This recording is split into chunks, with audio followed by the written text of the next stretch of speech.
epoxa bo'lmagan. Ya'ni nimadan kelib chiqqan? 2008-yilda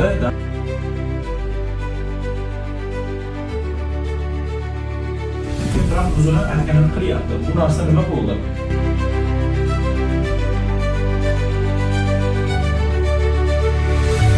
Bo'ldi. Endi ishga ularda alohida ruxsatnomasi kerak. Ya'ni o'sha dokument tayinli holatda ishlash uchun. Aytishdi, birov ishlamay tursa, ya'ni dokumenting chiqib ishlamay turibdi ishda. Dedi-da, intasan Amerikaga yetib bo'lgan. Ishlamayapti. Nega? Chunki dokument chiqmayapti.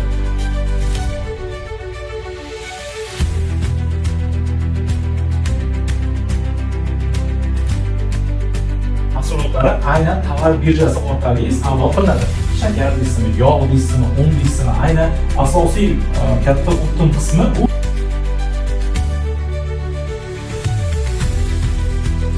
Amerikan o'zida.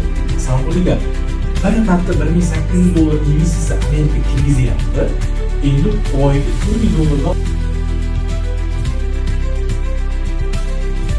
keling 20,000 qilamiz shu yog'ni desam, misol uchun $100 o'zimiz boshqarganimizdan keyin O'zbekistonga o'zimiz yetkazganimizdan keyin kim bizga qarshilik qila oladi deyishimga kim qarshilik qiladi?